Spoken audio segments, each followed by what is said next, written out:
Téléspectateurs de Mandé TV, bienvenue sur votre plateau Entretien Brut. Bonjour, bonsoir. Votre plateau sur lequel on fait un décryptage de l'actualité nationale, régionale, voire internationale.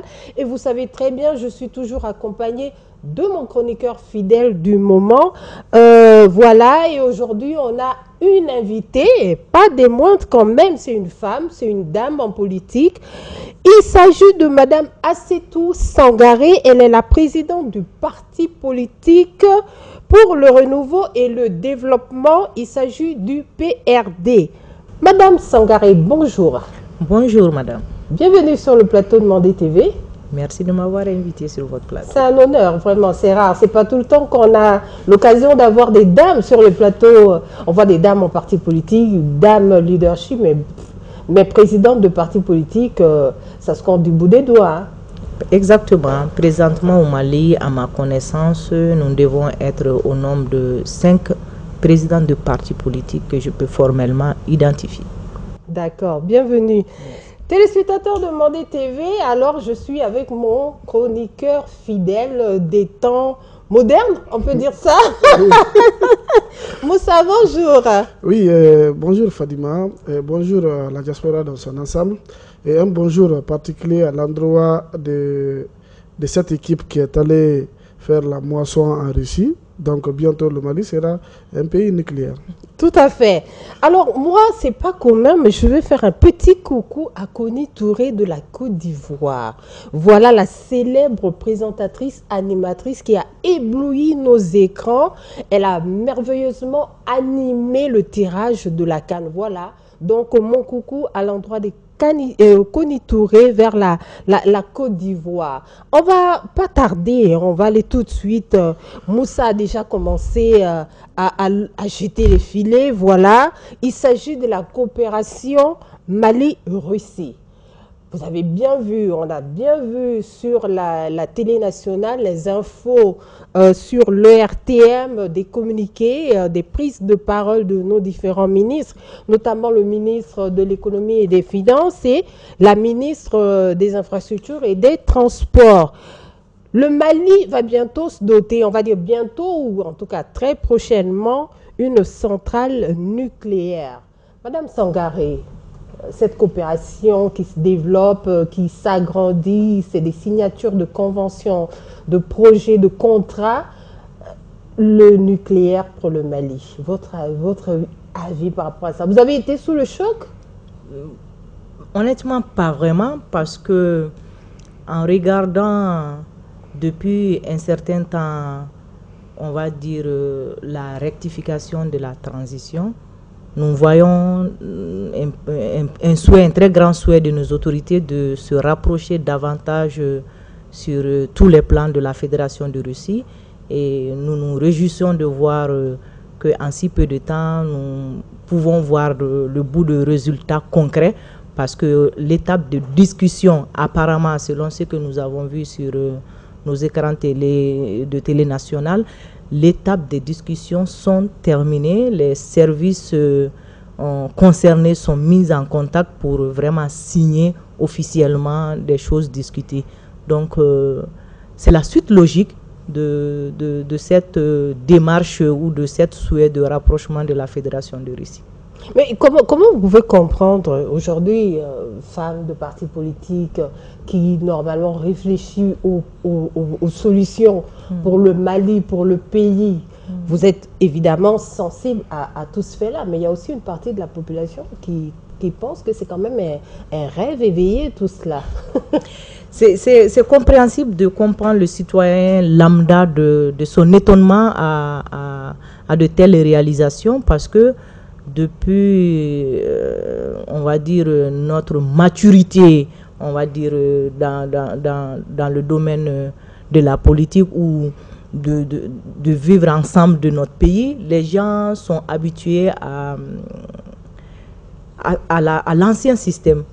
L'aide au développement, un peu est fait par-ci, un peu est fait par-là, et les gens ne sont pas habitués à voir que vous pouvez décider par vous-même, aller chercher par vous-même, repousser tout simplement les limites, Fadima. Donc il faudrait aller chercher le bras pour espérer avoir la main. Exactement, il faut repousser les limites. Il y a aussi des annonces parmi ces différentes annonces, par exemple une école de géologie ici au Mali. Et ce qui est quand même assez évident, c'est que notre ministre annonce que tout cela, on va en bénéficier de manière gratuite. Est-ce que vous croyez vraiment à cette réelle gratuité? Bon, c'est là-bas que je serais un peu mesurée dans la mesure où on est dans un monde réel où, ça c'est mon entendement, ça n'engage qu'à moi. Moi, j'estime que rien n'est gratuit. Moi, ça c'est ma philosophie, surtout dans ce niveau de relation ou de gestion d'État à État, de pays souverain à pays souverain. Peut-être que ce n'est pas gratuit dans le sens de l'argent cash. Je ne suis pas dans les secrets des yeux, je ne parle que selon mes ressentiments.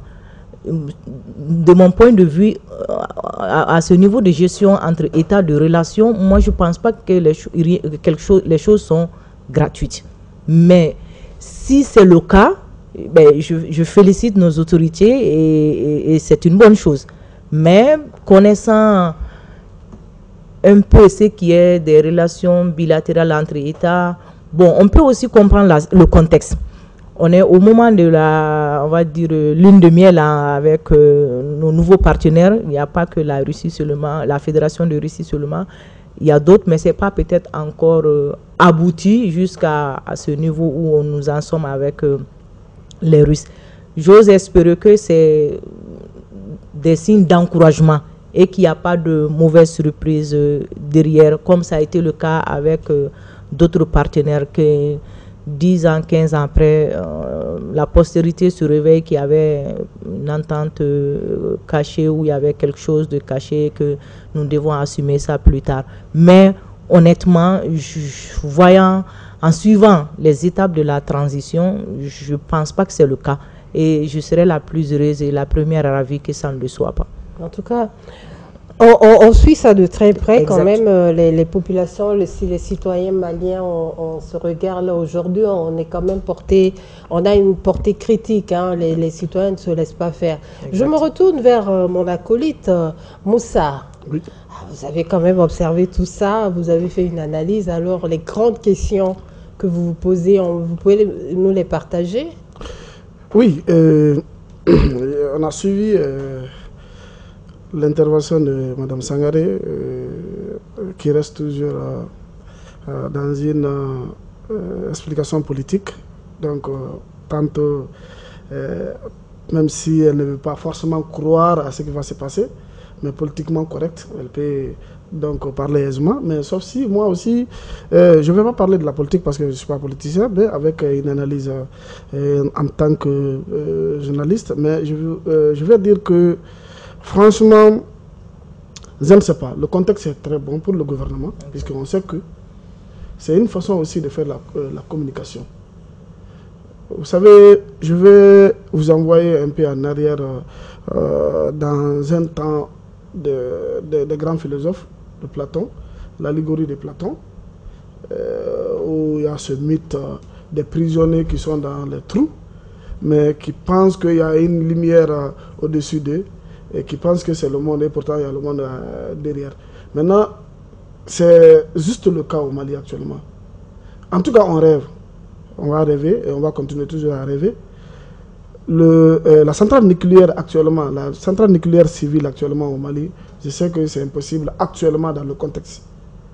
Mais c'est une façon pour le gouvernement de faire un communiqué. Parce qu'on sait que l'apocalypse de l'EDM, c'est-à-dire l'enfer que vivent les Maliens actuellement, les demandes des Maliens, et il faudra trouver une astuce politique pour essayer d'endormir la population.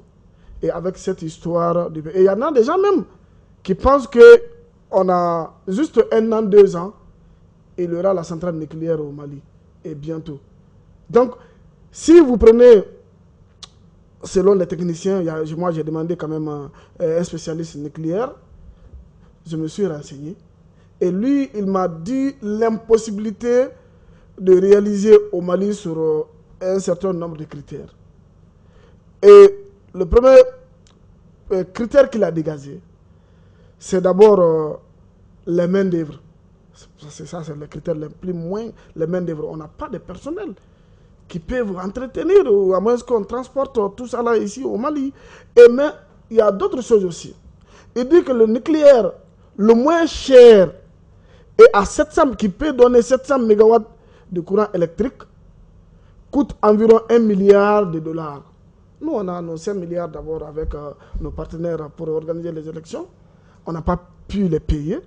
1 milliard de dollars, Mali va, à moins qu'on fait la substitution, ou bien on bazarde nos mines, donc au profit de ces centrales nucléaires installées au Mali, les 4 centrales nucléaires, si je ne me trompe pas. Mais est-ce que le gouvernement ne peut pas, parce qu'on sait qu'entre les choses les plus difficiles et les choses les moins faciles, le gouvernement choisit toujours les choses les moins faciles. Les choses qui sont moins faciles pour le Mali, actuellement, c'est la construction des barrages hydroélectriques, ou c'est l'installation de l'énergie solaire. Ça, c'est très simple. Mais pourquoi aller jusqu'à l'énergie nucléaire? C'est pour essayer de faire rêver encore les populations, mais on ne va pas quand même laisser tout cela.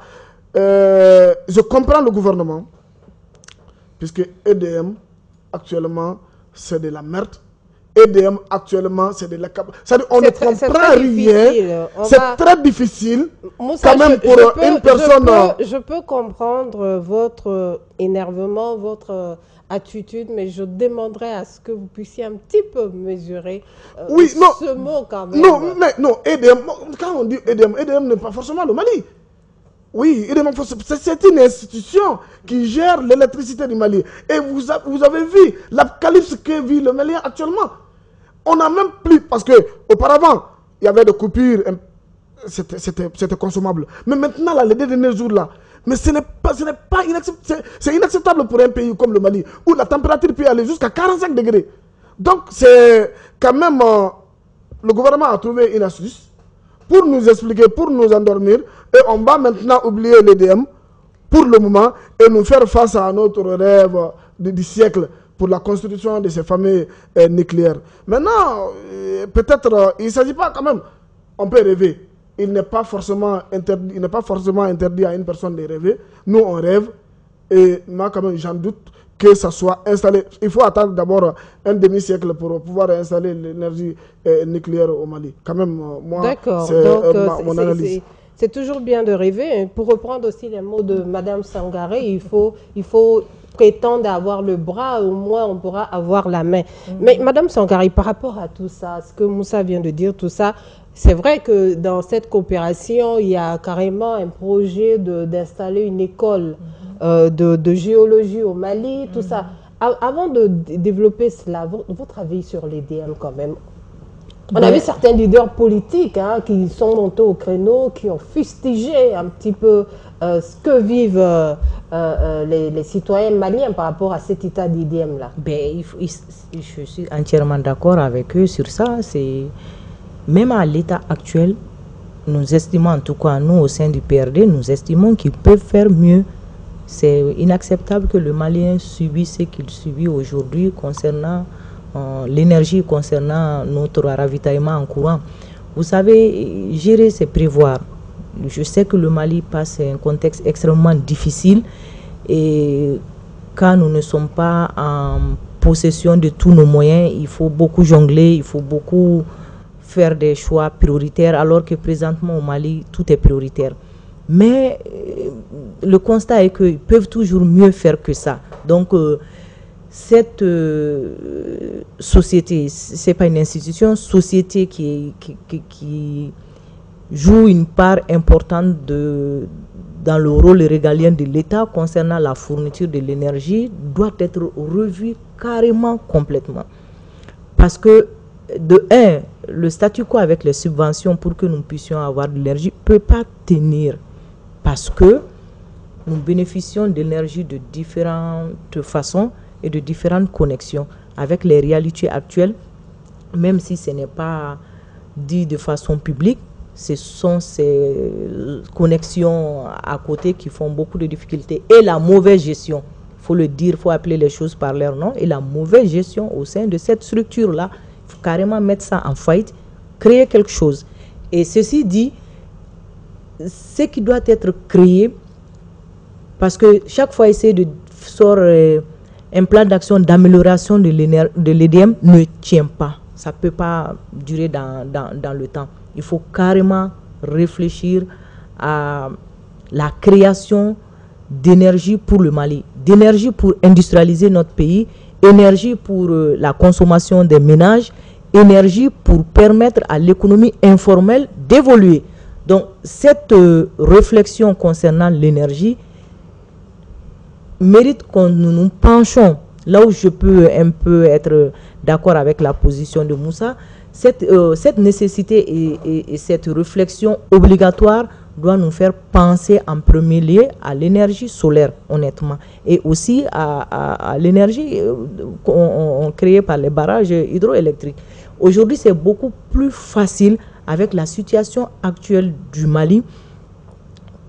Je ne vais pas dire prétendre au solaire, au nucléaire, ce n'est pas du tout une mauvaise chose, vu que dans notre sous-sol, il y a les minéraux qui peuvent aider à avoir cette énergie-là existent, et le pays ou les partenaires qui veulent nous aider ont la technologie, donc nous ne pouvons pas nous fermer la porte pour cette possibilité. Mais avant d'aller à là, il y a des étapes intermédiaires où c'est beaucoup plus facile, compte tenu de la réalité de notre pays, de se pencher sérieusement sur la question de l'énergie solaire, et nos partenaires peuvent nous aider sur ça aussi.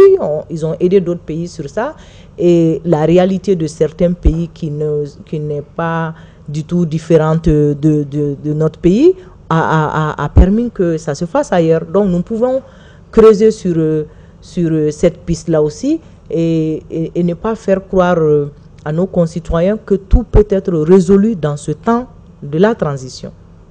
D'accord. Moussa, restons toujours dans ces projets-là. On voit que la coopération avec la Russie, vraiment, on a des annonces, on a des grandes annonces, notamment les trains. On a eu aussi l'annonce des trains, on a eu aussi l'annonce sur l'utilisation très prochaine des satellites, et notamment une compagnie aérienne pour le Mali d'ici un an. Votre avis aujourd'hui, vous trouvez que c'est un petit peu trop d'un coup, ou bien pour vous, il faudrait vraiment se lancer dedans? Non, moi je pense que ce n'est pas trop d'un coup, parce que notre pays est en retard. C'est qu'il y a les besoins d'un pays qui ne s'arrête jamais, qui est toujours nombreux, qui est toujours sur la table, et les décideurs doivent agir et trouver. Rien n'est trop d'un coup. Mais la réalité, comment faire au fait? Parce que ce serait très regrettable que ça s'arrête au niveau d'annonce.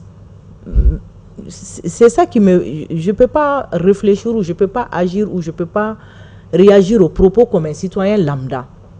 Je ne suis pas un citoyen lambda. Nous savons analyser les indicateurs. Nous savons réfléchir sur une annonce, sa faisabilité, qu'est-ce qui est l'état des lieux, où est-ce que nous quittons, où est-ce que là où nous voulons rendre, c'est quoi les obstacles? Alors, selon vous, quelle est cette faisabilité aujourd'hui avec cette situation et voilà le bilan du Mali aujourd'hui, le bilan politique, économique, sécuritaire, social, les services sociaux de base, avec tout ce qu'on a avec le système éducatif aujourd'hui? Quelle faisabilité vous trouvez possible? J'ai pas la même approche concernant la compagnie aérienne et la compagnie aérienne et la centrale nucléaire. Par exemple, pour la compagnie aérienne, je suis optimiste parce que pour la compagnie aérienne, il faut créer les textes. Beaucoup existent déjà. Et ensuite, il faut acquérir les avions. Bon, le Mali, on va dire, on est un peu expert dans ça maintenant et on en suis fier. Et maintenant, il y avait des compagnies aériennes au Mali. Nous ne sommes pas novices non plus de la pratique de la ressource humaine de qualité pour gérer ces compagnies-là. Mais les choses ont évolué. Il faut créer des vraies écoles professionnelles de ça, des stewards, des hôtesses de l'air. Et et surtout au-delà de ça, du personnel pour gérer une vraie compagnie aérienne qui va desservir l'intérieur du pays et qui a vocation à s'exporter vers la sous-région. Je suis beaucoup plus optimiste pour la création ou la venue ou la concrétisation de la compagnie aérienne dans un an plutôt que la centrale nucléaire. Parce que ça, c'est notre paire de marche et c'est notre domaine. Ce n'est pas de la petite technologie comme on connaît. Le satellite aussi, hein. Le Mali qui veut se doter d'un satellite pour pouvoir évoluer au niveau de la télécommunication, par exemple, parce que ça coûte quand même le bout d'un bras, hein, d'un citoyen. J'ai entendu quelque chose dans ces annonces-là qui m'a réjoui. C'est que après la Deuxième Guerre mondiale, le Japon était complètement à terre. Ils ont décidé, l'empereur a abdiqué, ils ont dit voilà, nous avons été vaincus. Allez-y apprendre tout de chez eux, sauf la culture. J'ai entendu que des étudiants seront sélectionnés pour aller étudier. Ça me montre qu'on a compris certaines choses et qu'on ne veut pas se faire avoir. Donc, moi, j'encouragerais concernant, parce que satellite Fadima. Je vous vois qui sourit, je souris avec vous. Oui, connaissant, ce n'est pas mon domaine. Moi, je suis économiste de formation qui a compris que l'économie, tu as beau être bien dedans, ça ne peut pas aller sans les décisions politiques. Si les décisions politiques n'accompagnent pas les bonnes décisions économiques, le développement ne décolle pas. Hein. Donc, connaissant un peu ce qui veut dire satellite, tu peux espionner les autres avec, tu peux aider ta sous-région avec. Je connais pas, je peux compter ou je ne sais pas quel Malien, à part ce que je connais officiellement, Cheikh Modibo Diarra, que nous avons une grande expertise de Maliens formés dans ça. C'est bien si dans notre nouvelle coopération avec nos nouveaux partenaires, nous sommes assistés pour pouvoir y bénéficier rapidement, mais ce que moi j'aimerais que nos autorités fassent, c'est de profiter pour l'instant de ce moment d'aubaine pour former le Malien dans l'avancée technologique, dans l'avancée industrielle que nous voulons faire, le grand bond avancé technologique, le grand bond avancé dans l'industrie que nous devons faire, former le maximum de Maliens dans tous ces domaines annoncés en grande pompe et qu'en retour, que ce sont ces Maliens-là qui mettent ça en œuvre et que nous avons ça sous la main. D'accord. Moussa, je me retourne vers vous. Voilà, il y a certains citoyens qui disent ne mettons pas la charrue avant les bœufs, en espérant que Moussa sera contraire à cette logique, peut-être. Oui, Madame Sangare même, elle n'est pas à l'aise quand elle parle, parce qu'elle sait que il y a des choses. Je crois sa position. Non, je comprends sa position, c'est une femme politique. Non, Moussa, permettez-moi, j'aimerais dire une partie. Je ne peux pas parler à la place de nos autorités. Je ne suis pas au Congo, je ne connais pas toutes les réalités. Oui. Donc moi, je ne m'aventurerai pas. Sauf si dans cette situation, c'est le chanteur qui a hébergé le danseur. Nous sommes dans... donc je ne peux pas me permettre nous sommes dans cette phase actuellement au Mali. Vous savez, prenez seulement la compagnie qui est très facile. Vous avez démontré, c'est très facile de créer une compagnie. Le cas compagnie est... Mais elle s'est créée. Elle se nourrit. Oui. Voilà. Maintenant, une compagnie se nourrit par quoi? C'est le monde des affaires. Et paradoxalement, notre pays est fermé. Mais comment vous créez cette compagnie aujourd'hui, mais elle meurt? Non, elle va pas. Oui, vous la créez aujourd'hui et elle meurt. Ça, c'est obligatoirement. Le pays est fermé, il n'y a pas de mort. Elle peut ne pas mourir, mais elle peut rencontrer des difficultés. Non, elle ne meurt pas, Moussa. Comment on peut créer en un an, pendant que notre pays se trouve sur, maintenant, comment dirais-je, la carte, bon, je ne dirais pas la carte rouge dans le monde des affaires, mais la carte jaune dans le monde des affaires actuellement. Bon, il n'y a pas assez de fluidité, qu'il n'y a pas cette ouverture. L'équipe qui est d'abord au pouvoir, c'est un gouvernement de transition, mais tout cela, donc comment on peut créer en un an? Peut-être on a fait le formalisme de la création d'une compagnie. Et puis ce qui est grave aussi dans ça, on est en train, vous savez, on doit se tourner vers les pays qui sont très bien en management de la création d'une compagnie, par exemple la Turquie. Ce sont des pays de référence par rapport maintenant à cet espace aérien, comme par exemple Dubaï, par exemple. Maintenant, et aussi il y a la Chine. Oui, mais Moussa, la Russie, on est en train de confondre des Moussa, choses. Je suis pas d'accord La Russie avec l'armement, la dotation de l'armement, l'aviation. On est d'accord. Mais dans le monde des affaires, la création d'une compagnie aérienne pour le monde des affaires, la Russie n'est pas une référence dans le monde. Maintenant, vous la créez aujourd'hui et vous fermez la porte avant une année. Non, je vous le garantis. Ça, parlons de la réalité. Aussi le satellite. Vous-même, vous avez dit. Non, moi, je parle en fonction de... Satellite, au Mali, peut-être, j'ai dit qu'on rêve. Je ne connais pas d'abord un pays, que ce soit subsaharien, parce que même le Nigeria, qui est le géant de la sous-région, n'a pas un satellite à son nom. Et le Maroc aussi, qui semble être un pays devant et l'Algérie. Donc maintenant là, je ne sais pas par quelle magie, ceux qui ont quand même négocié ce contrat, et la Russie quand même est bien. C'est pourquoi je dis que c'est le danseur qui a trouvé autre... Moussa, ne sois pas pessimiste. Attendons. Non, ne sois pas pessimiste. Il faut dire, vous-même vous l'avez si bien dit. On va le laisser développer. Vous l'avez si bien dit. Vous savez, plus le mensonge est gros, plus le Malien y croit. Mais non, je ne sais pas, ce n'est pas un mensonge. Je n'ai pas parlé de mensonge, moi. Ce n'est pas un mensonge. Mais vous savez, ce miel qui est mis dans notre bouche, il faut un peu doser. Il faut un peu doser. Il faut nous expliquer quelque chose qu'on peut faire très rapidement au Mali et que les Maliens peuvent bénéficier l'avantage de cette chose-là à l'immédiat. Mais c'est qu'on ne peut pas créer... Vous savez, le gouvernement, vous faisiez partie du gouvernement d'IBK. IBK a fait l'immersion. Je n'ai pas fait partie de aucun gouvernement. Vous étiez à la primature avec Moussa Mara. Et le gouvernement d'IBK est parti en Chine. Ils ont signé un contrat de plus de 1000 milliards de dollars. Mais où nous en sommes? Les décaissements, l'argent qui a été signé. Mais vous savez, les Blancs trouvent toujours des astuces pour endormir les Africains. Et Macky Sall a dit dans la conférence, de l'Union africaine. Et aussi, Alassane Ouattara aussi a dit la même chose. Alpha Condé qui a été vaincu en Guinée a dit la même chose.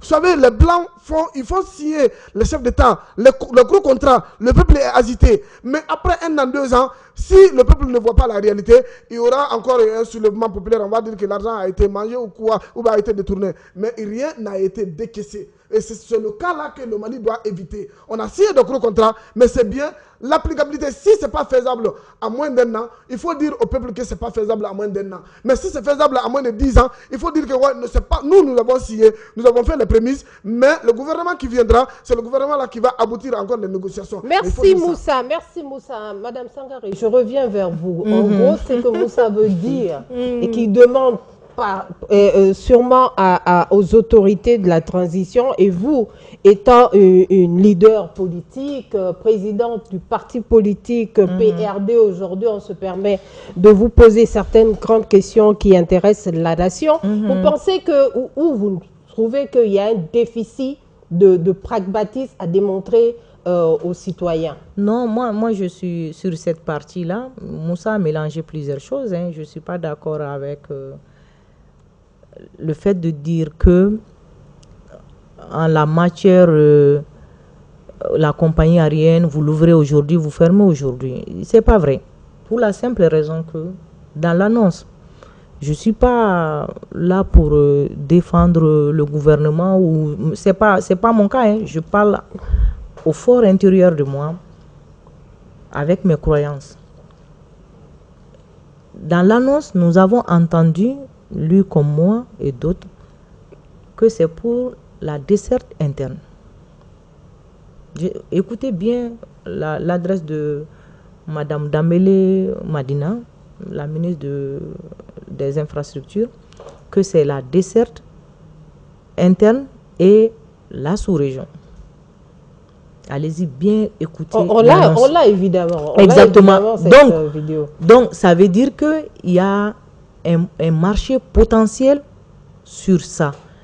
Et bien avant même ce gouvernement de transition... Excusez-moi, combien de Maliens peuvent prendre l'avion pour aller à Kaï ou à Sikasso?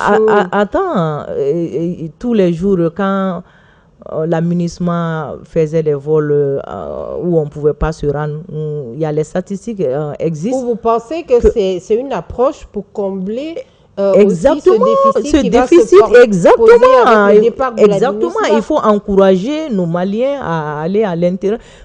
Allez-y voir les bénéfices de l'aménagement par rapport aux gens opérateurs économiques ou des gens qui voulaient se déplacer parce que la route n'était plus sécure. Allez-y voir par avion combien ça faisait. Il y avait aussi la gratuité. Parce que j'en sais quelque chose. Ils prenaient certaines personnes connues ou ils diminuaient. À la fin, il n'y avait pas de gratuité. Pour certaines catégories, la gratuité a toujours existé, mais c'est payant. Ça a été payant.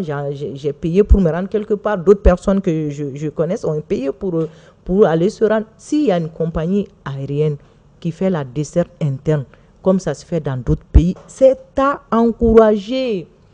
C'est à encourager. Quand on crée une compagnie, on ne mesure pas son évolution ou son efficacité ou son rendement sur un an. Peut-être les gens qui sont à la transition aujourd'hui vont créer, mais on ne va pas dire forcément qu'il faut que ça soit rentable et puis que les retombées arrivent immédiatement dans une année. Et puis, si nous pouvons arrêter de prendre les compagnies que nous prenons pour se rendre, je ne sais pas, au Burkina, dans la sous-région, en Côte d'Ivoire, au Sénégal, et qu'il y a la compagnie malienne, c'est une bonne chose, Moussa, qu'il faut encourager. Donc, voyant cet espoir et voyant cette opportunité économique pour notre pays, pour l'économie de notre pays et toutes les choses informelles que l'économie parallèle que ça peut créer, il faut l'encourager. Il faut encourager cette transition à créer, à tout faire que ça existe dans le délai qu'ils ont signé avec nos partenaires. Peu importe, que ce soit la Russie, que ce soit la Turquie, que ce soit Dubaï, que ce soit, je ne vais pas dire ça, whatever who is, il faut le faire. On s'en fout avec qui c'est fait. Le pays a besoin de ça, il faut le faire. Maintenant, si aujourd'hui, selon leur réalité, c'est avec le risque qu'ils ont pu avoir peut-être, je suppose, cette facilité de le créer, ben nous disons bravo. Oui. Maintenant, il faut suivre, comme c'est le cas au Mali. Nous sommes fatigués des grandes annonces. Sur ça, je suis d'accord avec toi. Parce il faut jusqu'à présent, le bleu n'est pas venu. Moussa, moi, je ne suis pas. Voilà. Je suis d'accord avec toi sur ça. Parole, comme vous la prenez. Oui, j'ai dit, jusqu'à présent, le bleu n'est pas venu. Il ne s'agit pas aussi de nous avoir le bleu qu'on nous a promis. Le bleu. Oui. Le blé. Oh, le blé. Tu parles de bleu. Le bleu de la Russie. Oui, le bleu de la Russie qu'on nous a promis. Jusqu'à présent, le bleu n'est pas venu. C'est pourquoi je dis rien n'est gratuit. Il faut faire attention aux promesses. Maintenant, moi, je reste encore sceptique. Il ne faut pas que la Russie nous envoie parce que souvent c'est un partenaire qui est habitué d'envoyer des anciens. Donc, ce n'est pas des avions de 1800 qu'on va nous envoyer ici, donc pour nous mettre dans la merde. Mais moi, pour moi, c'est la mobilité, c'est-à-dire le PIB malien. Je vois d'abord le PIB malien comparativement à ce niveau de développement que nous voulons instaurer tout de suite au Mali. Combien de Maliens qui peuvent prendre l'avion pour se rendre à Kaï par jour? Parce que la compagnie, ce n'est pas hebdomadaire. C'est chaque jour, des va-et-vient. On a vu avec Askai et tout ça là, maintenant qui se volent. Mais pourquoi pas renforcer Air Mali? Pourquoi pas? Parce que dans les autres pays, quand vous allez en Côte Air Mali n'existe plus. Enfin, là, maintenant, pourquoi pas recréer Air Mali? Mais est-ce que tu connais le nom de la compagnie que ça va prendre? Voilà. Bon, ça peut être Air Mali qui va renaître. Moussa, dis pas des choses, exactement. Dis pas des choses aussi qui n'ont pas été dites quand même. Oui, mais quand on dit... Peut-être qui c'est le nom de la nouvelle compagnie? Non, quand on dit la création d'une compagnie, dans le conditions normales, on devait parler de la réhabilitation de la compagnie Pas obligatoire. Aucune loi au Mali ne dit que quand une compagnie est fermée. Je serais d'accord avec la ministre Dina Sissoko de réhabiliter notre Air Mali. Justement, elle a parlé du train aussi. Elle a parlé du train aussi. Là où j'aime, Moussa, les auditeurs ou les téléspectateurs, ils nous écoutent. Des fois, tu as une compréhension des choses, il faut expliquer pour que les gens ne s'emballent pas ou comprennent que quand on dit ça, ça sous-entend ça. Il n'y a aucune loi au Mali, Moussa, qui dit que quand une compagnie est allée en faillite, que quand il faut créer une autre, c'est l'autre qu'il faut réhabiliter. C'est des souhaits, c'est des demandes. Ne parle pas comme si c'est comme ça que ça devrait être fait. Ce n'est pas vrai. Aucune loi au Mali ne dit que si le Mali veut créer aujourd'hui une compagnie aérienne, il faut réhabiliter d'abord Air Mali. C'est des suppositions. C'est des suppositions. Oui, nous sommes comme nous sommes dans un pays souverainiste. Nous voulons la souveraineté. Mais dans l'annonce, je n'ai pas entendu le nom de la compagnie annoncée. Donc ça peut être Air Mali. Et l'annonce sur les trains, madame. Ça va dans le même cadre d'ordre d'idée. C'est des besoins qui existent. Moi, je dis une fois de plus, c'est des besoins qui existent. Les Maliens, moi et d'autres Maliens, tous les citoyens, nous serons ravis de les avoir, de faciliter la vie, la mobilité de nos concitoyens. C'est le rôle de nos gouvernants de nous apporter ces choses-là. Maintenant, comment ils nous apportent ces choses-là? La question, c'est plutôt là-bas. Sinon, le fait de vouloir le chercher, le fait de vouloir prendre des engagements pour les avoir, moi, je n'ai aucun problème avec ceci. Parce que c'est des nécessités. Et ils sont là pour nous faciliter ces choses-là, encore rendre notre vie beaucoup plus facile, ou notre mobilité, ou l'économie, ou les va-et-vient beaucoup plus facile. Mais comment le faire? Avec quels moyens le faire? Le pays est engagé dans quoi? Comme je l'ai dit, on a entendu la gratuité. J'ose espérer que c'est le cas. Mais je dis que moi, Assetou Sangaré, citoyenne qui a la tête sur les épaules, je dis que dans la vie, surtout à ce niveau d'autorité, je ne pense pas que les choses sont gratuites. Mais je ne suis pas dedans, et je ne dis pas ça pour être dedans pour savoir. Donc, je ne suis pas dans le secret des choses. Même au moment quand il a parlé, vous étiez au gouvernement, vous étiez à la primature avec Moussa Mara. La primature est composée de plusieurs cellules et domaines. Voilà, de cabinets. Donc, j'étais à la primature, j'étais dans la cellule société civile et questions politiques. Et après, j'ai été envoyé à la cellule diplomatie. Le contrat dont tu parles ou les choses dont tu parles, je n'ai pas travaillé dessus. Mais quand les gens entendent, par exemple, des choses comme ça, quand ils ne savent pas comment les choses sont régies, ils vont penser que, non, moi, je n'ai pas travaillé sur ça, je ne peux rien te dire sur ce dossier-là. C'est l'occasion aussi pour vous de pouvoir expliquer. C'est une ouverture. Oui, j'ai compris. Cela veut dire que vous connaissez un peu le partenariat inter-État. Exactement, pour expliquer aux gens que voilà, donc je ne m'aventurerai pas sur le dossier parce que je ne maîtrise pas le dossier, je n'ai pas travaillé dessus, mais les dossiers sur lesquels j'ai travaillé, par exemple, comment rendre efficace le travail gouvernemental, comment faire en sorte que l'économie interne puisse décoller. Je serais ravi de développer tous les projets que nous avons eu à élaborer concernant ça. Et puis surtout, les réformes dont le pays a réellement besoin. Voilà des dossiers sur lesquels nous nous sommes battus parce que nous savons que pour faire un bond dans certaines choses, il faut carrément revoir des lois que nous avons depuis 20 ans, 30 ans, voire même 40 ans. Et c'est regrettable.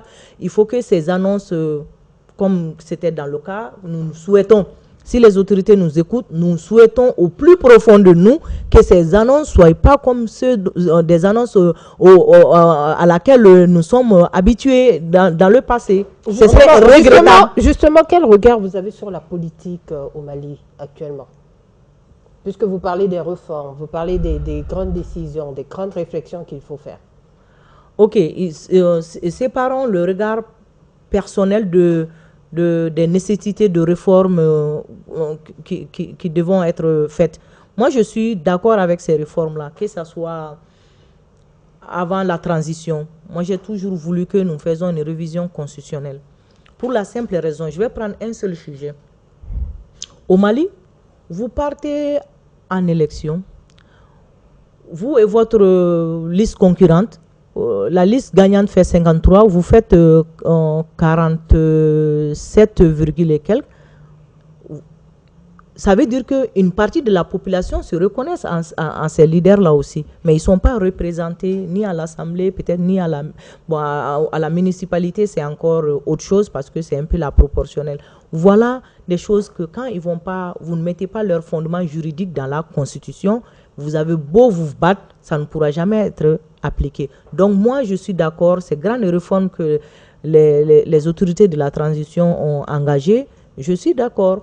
J'étais d'accord avant la transition, je me battais au temps de Ante Abana pour la révision constitutionnelle, pas pour les beaux yeux du pouvoir du jour, parce que j'estimais que c'était une nécessité pour mon pays que vraiment l'ensemble de la couche qui représente nos populations se retrouve à la table de décision, surtout les femmes.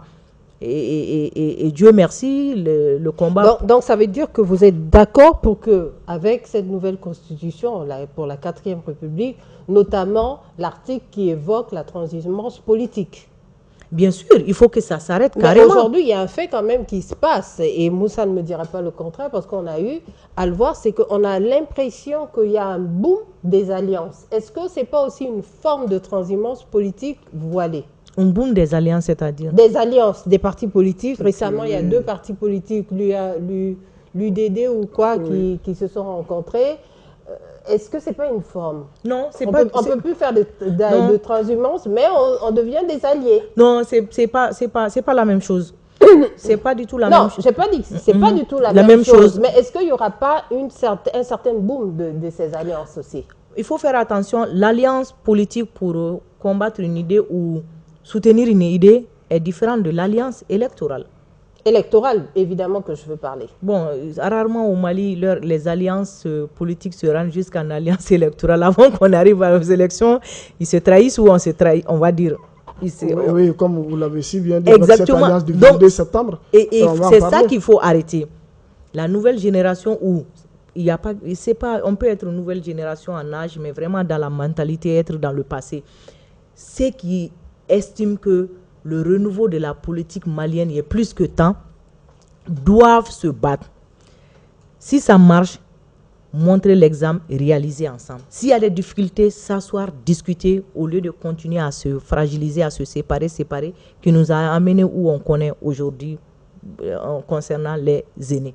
Donc bref, c'est une ouverture politique de qu'est-ce que nous disons, mais ces réformes-là sont nécessaires et il ne faut pas que ça s'arrête. Il faut que ça va jusqu'à l'aboutissement ultime qui doit nous permettre de faire en sorte que la tendance se renverse. D'accord, je vous laisse aux mains de Moussa. Moussa.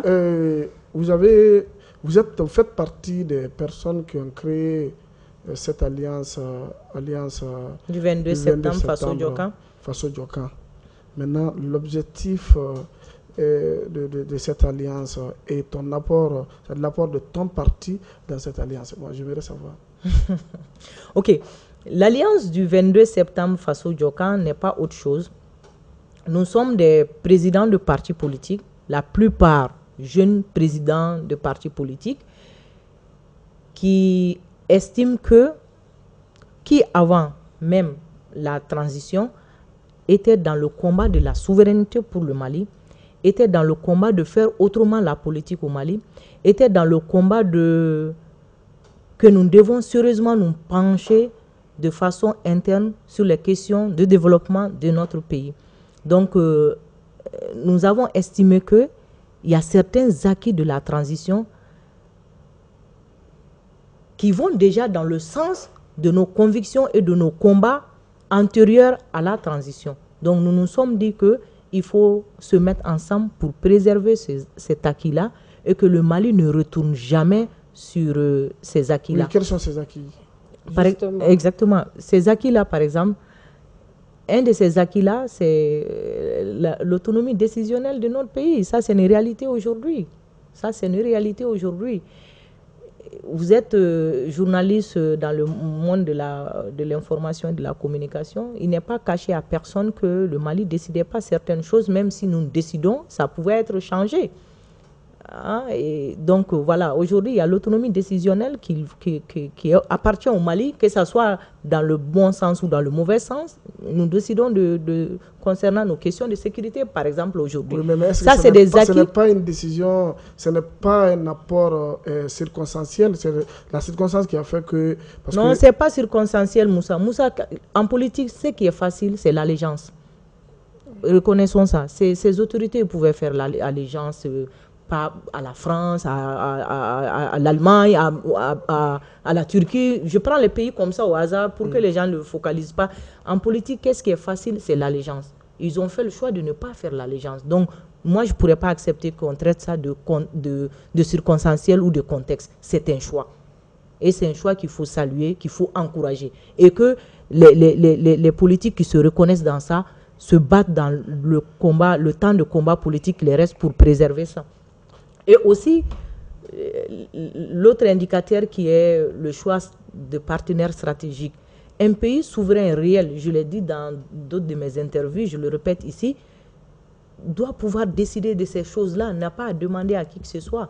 Et en plus, où on a péché, où ils ont péché, je vais dire comme ça, parce que les gens ont l'habitude de traiter, quand tu acceptes seulement à côté de tes compétences, d'apporter ta contribution à ton pays sur le ring politique, on te traite d'incapable de tout, comme si la politique c'est un métier, comme si tu vides ça, comme si ce n'est que ça. Là où nous avons péché, quand les gens sont mis en responsabilité, ce n'est pas l'intérêt vital du citoyen ou la responsabilité, la feuille de route qu'on leur a donnée pour aboutir à tel résultat pendant leur temps de responsabilité. Disons les choses, ce n'était pas le cas. Aujourd'hui, si c'est clairement dit en indicateur, en principe, en fondamental dans les questions de responsabilité, tout ce que tu fais quand tu es, peu importe le poste, minime ou grand que ce soit, il faut que l'intérêt vital du citoyen malien est pris en compte. Voilà des choses que nous estimons que ça devrait nous incarner. Nous devons être comme ça. Maintenant, comme on a failli, ça n'a pas été le cas. Maintenant, ça revient et ça revient trouver que nous sommes dans cette direction-là. Il faut s'y accrocher. Même après la transition, il faut continuer avec ces choses-là. Oui. Pour faire bref, rapidement, nous nous sommes mis ensemble pour préserver ces acquis-là et aller au-delà de ces acquis. Parce qu'il faut que les gens le comprennent aussi. La transition ne va pas rester éternellement et ouvrir de nouvelles perspectives politiques. Voilà.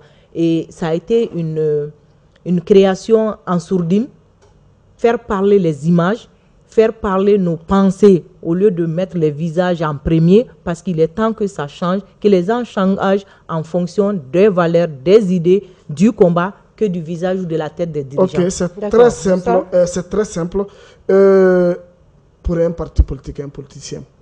Donc, je sais que vous êtes d'accord avec les autorités de la transition qui sont actuellement au pouvoir. Je suis d'accord. Maintenant, là, est-ce que ça ne va pas handicaper votre parti dans l'avenir en tant que politicien qui cautionne, qui collabore avec une junte au pouvoir et dans le futur, est-ce que ça ne va pas jouer sur votre parti? D'abord, c'est quoi une junte? Quand tu dis une junte au pouvoir, c'est quoi une junte? Ce sont des militaires qui sont venus de nulle part et qui ont... Ah oui, oui, de nulle part. Oui, mais qui ont renversé un président Moussa, démocratiquement élu. Ça, c'est bon. On va temporiser les mots. Voilà. Oui. On va temporiser les mots. Ce n'est pas le débat. Oui. Moi, je ne le traiterai pas de gêne. Oui. Je sais qu'il fait son travail, il le dit, il faut que, tu vois, bon. Pour moi, c'est les autorités de transition acceptées par tout le monde, où on va dire la majorité des Maliens s'y reconnaissent. Ce n'est pas moi qui le dis, hein. Oui. Essaie de contester quelque chose. Oui. Tu sauras que le citoyen lambda, qu'il comprenne ou pas l'enjeu de certaines choses, ils sont d'accord avec la transition. Mais là où est-ce que ta question est pertinente nous concernant en tant que politique, oui. Maintenant,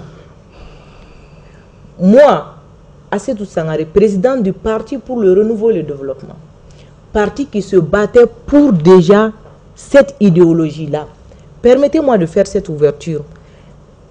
Même présentement, on est en émission, envoyer quelqu'un filmer sur le mur de notre siège. Depuis 2017, c'est écrit dessus, Mali Kourouani Nietara Parti. Ensemble, osons la différence. Ensemble, engageons-nous pour le changement et la différence. Ce sont ces choses-là que nous disions. Nous allons dans la mauvaise direction. Mais comme au Mali, quand tu es président de parti politique ou quand tu t'engages en politique, il faut que tu aies les V8, tu aies les grands basins, tu viens distribuer l'argent, qu'on pense que tu peux faire quelque chose, ou ce que tu es en train de dire, ou ce que tu es en train de faire, c'est ça. On n'écoute pas. Tu as beau les expliquer que c'est comme ça, nous sommes en train d'aller au mur, les gens n'écoutent pas. Bref, donc nous sommes déjà dans cette logique-là avant la transition. Que ce soit les 5 colonels qui sont aujourd'hui, même si ce n'était pas eux, que ce soit quelqu'un d'autre, pas des colonels, des capitaines, des simples lieutenants, s'ils avaient fait ce qu'ils sont en train de faire aujourd'hui, le PRD ainsi que d'autres partis allaient se reconnaître. Donc parce que vous êtes d'accord, même si Mme Sangaré est au pouvoir aujourd'hui, quand le peuple se lève un bon matin et on renverse, c'est bon, si Mme Sangaré ne fait pas ce pourquoi elle s'est engagée dans son projet de société, dans l'élection. Quelque part, ça veut dire que vous cautionnez les coups d'État. Les coups d'État, en tant que le chef d'État n'est pas... Est-ce qu'il n'y a pas une autre manière, en tant que femme politique, il n'y a pas une autre manière votre position. Oui, j'attends que vous terminez, je vais bien la dire. Oui. Est-ce qu'il y a plus grave coup d'État que moi, c'est tout Sangaré? Je vous présente en tant que Malien un projet de société sur lequel vous m'avez fait entièrement confiance. Vous avez exprimé vos suffrages à mon égard. Aussitôt que je me suis perché à Koulouba, je me suis mis à faire tout le contraire. C'est pire qu'un coup d'État militaire. Mais vous ne répondez toujours pas à la question. Je réponds très bien à la question. Okay. Je réponds oui très bien. Non, pour le désengagement. Mais attends, il n'y a pas plus de coup d'État pour moi. Parce la trahison du peuple. Exactement. Il n'y a pas, en tant que politique, il n'y a pas plus grave coup d'État que la trahison d'un politique, d'un responsable politique vis-à-vis de ses engagements par rapport à ses concitoyens. Attendez, décider de se mettre en avant pour prendre la destinée de 22 millions d'habitants et trahir ça, t'asseoir parce que tu es perché, tu es maintenant bien encadré, il n'y a pas plus grand coup d'État que ça. Maintenant, ceci dit que je cautionne que un président élu fasse bien son travail, que parce que d'autres porteurs d'uniforme qui l'encadrent dans le cadre de la SE, qui l'encadrent, qui ont en main sa sécurité, fasse un coup d'État parce qu'il est en train de bien travailler. Nous n'avons pas vu ça encore. Prenons le cas exact de notre pays qui est le Mali. Honnêtement, au moment où on était rendu au coup d'État, le Mali était où? On était la risée de tout le monde. On était la risée de tout le monde. Tu as parlé, j'ai fait certains postes de responsabilité. Après la primature, je ne me suis pas arrêtée là. J'étais au ministère des Affaires étrangères. Le coup d'État m'a trouvé là-bas. Je connaissais un peu l'état de la diplomatie de notre pays. Bref, ce n'est pas le sujet aujourd'hui. Donc, moi, le point, je ne réponds pas à cette question par militaire contre civil. Les faits. Non, mais en tant que politique, vous savez... C'est que vous ne comprenez pas, c'est que... politique, mais est-ce que vous n'êtes pas en train... Comme voilà, il y a une autre politique, parce qu'on sait que les politiciens sont divisés au Mali. Il y a d'autres qui ne soutiennent pas la transition, les autorités, mais qui ont peur de parler parce que... Ah, moi, je ne suis pas dans ce cas-là. Oui, et il y a d'autres aussi qui soutiennent la transition pour avoir au moins les regards doux de la transition. Exactement, et je suis d'accord avec toi. Je ne peux pas le dire en bambara, c'est ça qui est nombreux aujourd'hui. Les bénis, oui, pour avoir...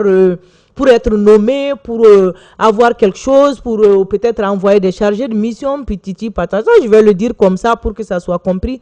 Ce n'est pas mon cas. Je ne vis pas de la politique. Mon confort n'est pas lié à la politique. J'aime la politique, je le fais par conviction. Et je vais venir répondre à ta question qui est, au Mali ou en Afrique, on pense que quand tu es politique et qu'il y a un coup d'État, que le fait que tu as fait option politique, tu te bats sur le terrain politique, qu'on vient enlever ceux qui sont en train d'appliquer le pouvoir politique, que tu dois automatiquement condamner ça. Moi, une fois de plus, je ne suis pas de cette école. Si vous avez l'opportunité d'avoir la confiance de tes concitoyens en tant que politique, on t'a donné notre destinée, tu pars t'asseoir dans notre palais, tu gères un clan, tu fais famille, tu fais népotisme, tu dois être enlevé. Si tu es militaire, tu nous fasses un coup d'État, tu pars te percher à Koulouba, tu fais la même chose, tu dois être enlevé. par des civils, par Donc, des militaires. Alors, Non, ce n'est pas question de coup d'État. C'est pas question de coup d'État ou de coup d'État. Si les gens estiment à un moment donné que trop c'est trop, il faut agir, tu ne pourrais pas les empêcher d'agir. Maintenant, agir sur les faits. Et après les faits, qu'est-ce qu'il faut faire?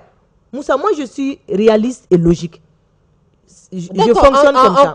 En termes de réalisme et de logique, par exemple, quelle est la position de votre parti par rapport au léger report des élections? Moi, quand le ministre nous a envoyé d'abord la lettre pour demander nos propositions par rapport au reste du processus, nous avons répondu et nous nous sommes présentés à son invitation. Après, j'ai eu la chance de faire une interview que les journalistes m'ont demandé et on sent, ce jour-là, ce n'était pas décidé, on sent qu'il va y avoir le report des élections. Je vais répéter la même réponse. Oui, il y a les raisons, il y a de fortes probabilités que les raisons techniques, certaines raisons techniques nous soient renvoyées pour justifier le report des élections. Ça peut être le cas. Mais moi, présidente de parti, je souhaite que les élections soient organisées toujours dans le courant de 2024. Sauf une seule condition. Rester toujours dans le courant de 2024, mais la souveraineté du Mali, parce que mon parti a toujours été dans le courant, dans le combat de souveraineté. Le Mali n'est pas encore souverain sur l'ensemble de son territoire. Je serais contre que nous fassions une négociation, comme ça a été le cas en 2013, pour faire une élection de façade, une négociation soit avec les rebelles ou soit en tout cas avec les forces organisées ou pas, qui sont dans certaines parties du pays, qu'on fasse une négociation avec ces gens-là pour faire une élection de façade. Nous nous soulèverons contre cette élection-là. Il faut réellement faire, si c'est nécessaire, faire le vrai combat de récupération de notre territoire pour ensuite faire les élections. Mais ceci dit, avec les moyens du Mali, tout ça est réalisable dans le courant 2024. Et dans le cas où ce n'est pas réalisable dans le courant 2024? Ben on dirait notre opposition. C'est pas compliqué. C'est pas agir en fonction de aujourd'hui c'est profitable en toi. Non. Il faut que les élections soient organisées au courant de 2024. Si ce n'est pas le cas, appelez-moi et on parlera de ça aussi. Aux gens qui pensent que les petits partis politiques qui n'ont pas les moyens pour aller à des élections, souvent c'est des partis-là qui s'adossent aux autorités qui sont sur place et demandent toujours le report ou bien soutenir toujours le report. Que répondrez-vous si on vous dit que votre parti, par exemple, n'est pas prêt pour aller aux élections? Ok. Nous prendrons le temps d'expliquer à ces gens-là nos choix de décision. S'ils ne le comprennent pas, on va leur demander de regarder notre parcours. Depuis que nous nous sommes engagés dans la politique au Mali, nous avons toujours privilégié les élections. Depuis que moi je suis rentré en politique de façon active, je n'ai jamais manqué aucune élection. Mais vous venez de dire tout de suite que tant qu'il y a une portion de terre au Mali est occupée, bon, parce que c'est votre non, mais non, vous n'avez pas compris ma réponse. Quand les gens qui disent ça, c'est pour... Non, attends, on ne jump pas dans une autre question. Okay. Tu as dit que les petits partis, ta première question c'était les petits partis s'adossent, s'accrochent au pouvoir pour que ça ne finisse pas pour en bénéficier. Quand quelqu'un va me dire ça, tu as dit de répondre aux gens qui pensent comme ça, si le PRDA... Non, pour retarder les élections. Oui, non. Parce que le pouvoir utilise les petits partis politiques en disant à la communauté internationale, oui, on a fait la réunion avec les partis et ils sont d'accord avec nous. Moussa, une fois de plus, écoute, j'ai répondu à l'invitation du ministre en disant que il y a des raisons qui peuvent faire que l'élection soit... On connaît un report de l'élection. Mais il faut toujours l'organiser. Je vais parler comme vous le dites. Je ne me considère pas comme petit parti. Je me considère comme un parti responsable au Mali qui a la cohérence et la constance. Le PRD, depuis sa création aujourd'hui, est cohérent dans ses propositions et constant dans ses actions. J'ai répondu à la lettre du ministre. Nous pouvons comprendre le report sur tel ou tel sujet. Mais nous estimons que le sujet réel des reports sur lequel il faut parler aux Maliens, ça c'est la question de la sécurité. Oui. Mais je sais que c'est une question sensible, que certaines données ne peuvent pas être étalées publiquement, mais que nous estimons que c'est ce sujet-là ou c'est ce point-là qui est le plus important. Si c'est pour faire la guerre à Kidal, appelons les choses par leur nom, nous estimons que nous devons prendre le temps pour que la souveraineté du Mali soit pleine et entière sur l'étendue du territoire. Une fois, pas pour faire plaisir aux autorités, parce que c'est notre ligne directrice de notre parti. Oui. Et maintenant, sachant ça aussi, cette situation à Kidal, sa durée ne peut pas, en réalité, si nous faisons les choses comme ça se fait, et le suivi que nous faisons de nos actions militaires, sécuritaires, les moyens que nous avons, ça ne peut pas prendre 5 ans. Ce qu'on vous a dit, ce qu'on vous montre, c'est l'opium qu'on vous montre. Bon, donc, ça c'était dit à toi. Oui. Non, ça c'était dit à toi. Moi, je n'estime pas que c'est de l'opium. Moi, j'écoute ce qu'on me dit, oui. Je pars faire mes recherches, je le compare aux faits. En tant que politique, vous savez très bien que cette situation au nord du Mali, ça va se terminer sur la table. Moussa, on va non, pas du tout. Non, Moussa, non. Avant de clôturer ça, parce que les choses que Moussa envoie bon comme ça, oui. Vraiment, c'est comme ça que les gens comprennent les choses. Oui. Donc, Fadima, des fois, c'est important de mettre, comme on dit, la langue entre les lignes. Okay. Non, moi je ne pense pas que ça va se terminer sur la table. Oui. Même si ça va se terminer sur la table. Non, je vais le redire comme ça. Oui, parce qu'il faut montrer ses muscles, comme ça a été fait au Mali. Oui. Il faut montrer ses muscles qui a été fait au Mali et nous amener à signer quelque chose en 2015 qui a été deuxième partie parachevé au CICB. C'est la même chose. Il faut montrer nos forces, récupérer tout ce qui est récupérable, être roi chez nous et après on va s'asseoir parler. Donc si ça finit comme ça à table, c'est parfait. Mais on va rester sur ce truc-là. Donc ça veut dire qu'on a compris votre position par rapport à l'avancée à Kidal. Bien sûr. Et c'est clair et net et tout. Avec le départ de la MINUSMA, vous êtes carrément pour cette souveraineté et dire à tout le monde, sortez de notre territoire. N'est-ce pas? Ok. Oui, on va, pour faire vite, on va le dire comme ça, mais dites à tout le monde de sortir sur notre territoire. C'est aussi facile, ce n'est pas comme ça. Tout le monde qui? Tout le monde quoi? Tout le monde qui était en train de faire quoi? Il s'agit notamment, Barkhane, elle est partie. Il s'agit de la MINUSMA qu'on dit de partir. Tous ces partenaires-là, on va dire. Vous savez, Madame Fadima, c'est pas propre au Mali seulement. Hein. Quand tu confies ta sécurité à autrui, ton réveil sera brutal. Imagine, tu es un chef de famille chez toi. Ta sécurité, toi, tu veilles à rien.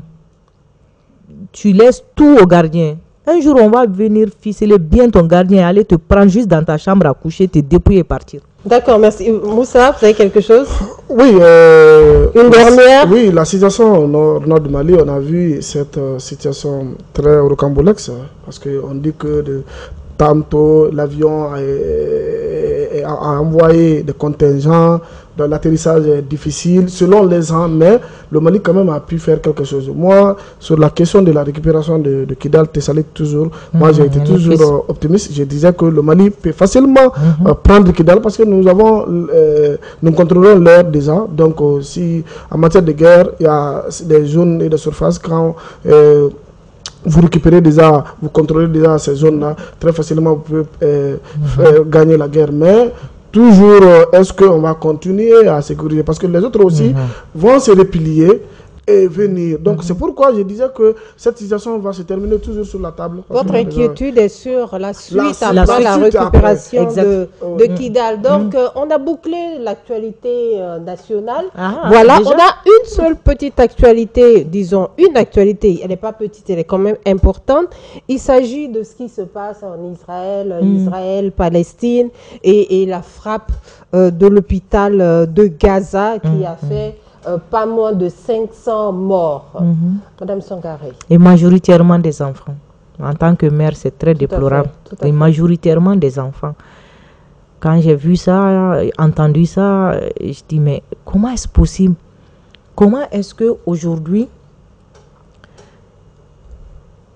le monde actuel, il faut en être conscient, c'est deux blocs qui s'affrontent. Il faut expliquer ça. Cette affaire de l'État d'Israël et les Palestiniens, ça va au-delà de ces deux pays-là. Ces deux blocs qui ont eu à, je ne veux pas dire qui ont eu à gérer le monde avant, mais en tout cas, le monde unipolaire et ceux qui veulent le monde multipolaire aujourd'hui s'affrontent.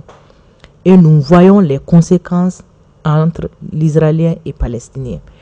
Ça, c'est l'aspect mondial ou mondial, on va dire. Mais au-delà de ça, nous sommes des êtres humains. Imaginez que sur une superficie de 37 maximum kilomètres carrés, vous gardez 2 millions de personnes dessus avec des coupures de courant.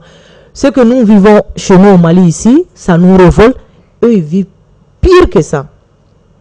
Depuis plus de 10 ans.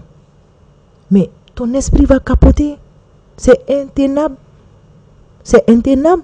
Nous lançons un cri de cœur que ceux qui ont du pouvoir sur cette situation d'Israël, du Palestine, il faut qu'ils agissent. C'est des vies humaines inutiles depuis plusieurs années qui est en train de partir. Merci beaucoup, Moussa. Assez rapidement. Oui, assez rapidement, Fadima, c'est très déplorable, mais ça va me donner encore une idée.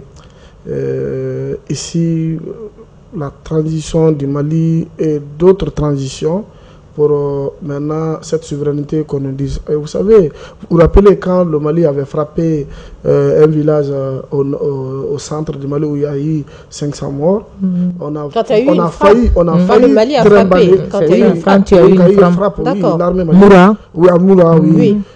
On a failli trimballer l'État malien devant les juridictions internationales pour le crime de guerre. Et en Guinée, quand il y a eu ce fameux stade du 28 septembre où il y a eu 150 morts, on a envoyé Fatou Bensouda, donc la CPI. Mais quand on a bombardé un hôpital où il y a eu plus de 500 morts, maintenant on dit qu'il faut cesser le feu, tout ça là. Donc nous sommes qui? Comme ce que tu le disais, nous sommes ce que nous sommes. Merci beaucoup, Moussa. Merci beaucoup. Nous sommes à la fin de notre entretien brut et qui a été très corsé. Donc, Madame Assetou, allez, on vous dit à la prochaine. Très, très prochainement, on va se dire, en espérant, avec l'approche des élections qui va se faire pour 2024, on espère que vous allez venir avec un plan, un programme, nous voir sur ce plateau. Voilà. En dernier mot, je vous remercie et j'encourage Mali TV dans cette lancée-là d'appeler les femmes politiques leaders d'opinion pour faire valoir leurs idées et leur permettre de défendre leur point de vue. Et voilà, je serai ravie de revenir sur tout autre sujet que vous aurez décidé. Merci beaucoup, Moussa. À la prochaine. Oui, à la prochaine. On se dit à la prochaine. Donc, on va encore voir qu'est-ce qui va se passer dans la semaine. Merci beaucoup.